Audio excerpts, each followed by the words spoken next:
آپ دیکھ رہے ہیں مسائل کا حل چینل۔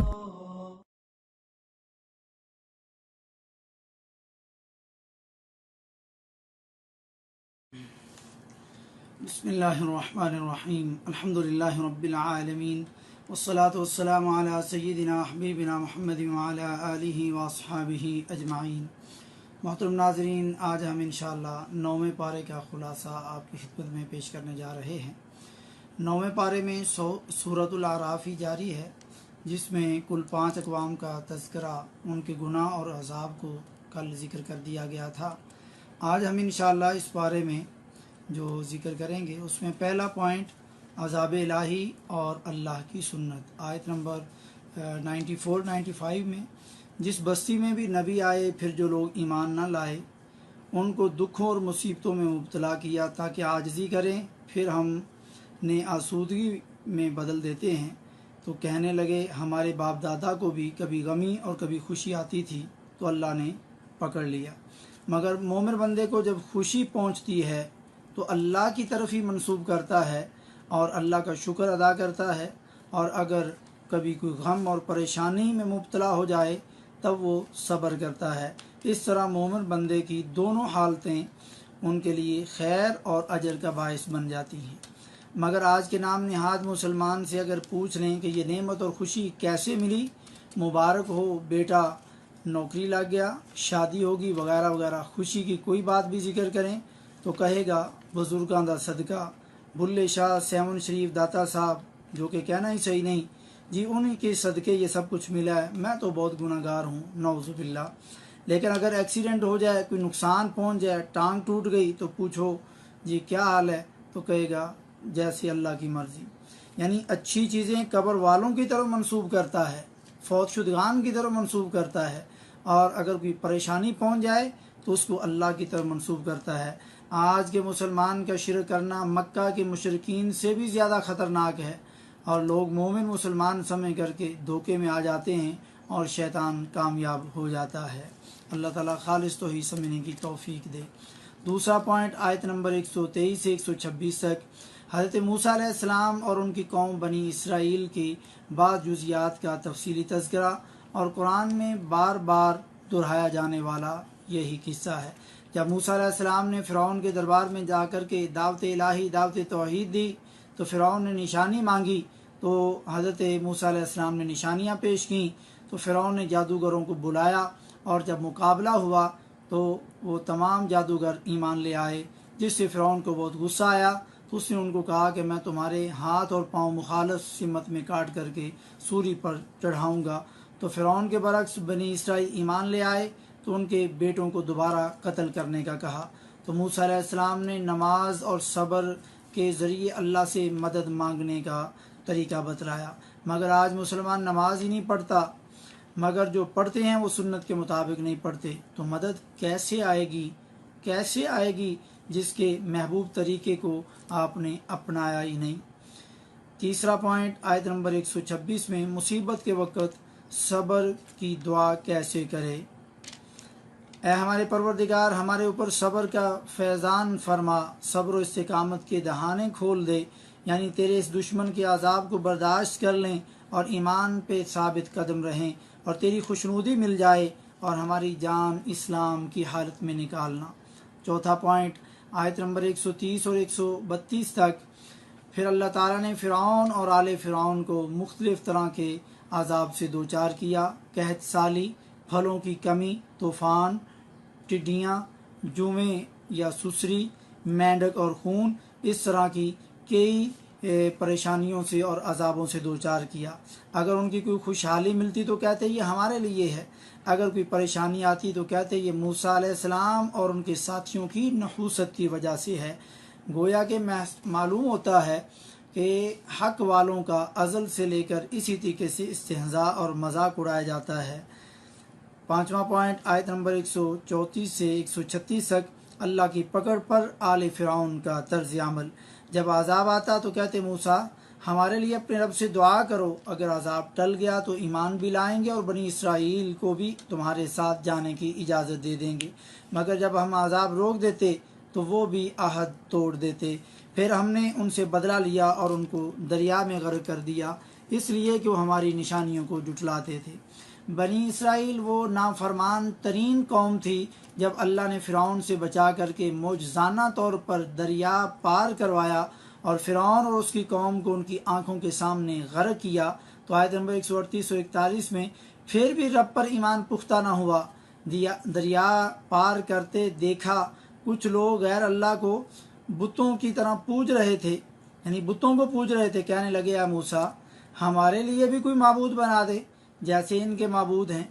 اور جب کوہ یعنی ابھی انہوں نے سارا سین اپنی آنکھوں سے دیکھا، لیکن جیسے ہی اللہ کی نعمت پوری ہوئی تو انہوں نے بتوں کی طرف اپنا رخ کر لیا۔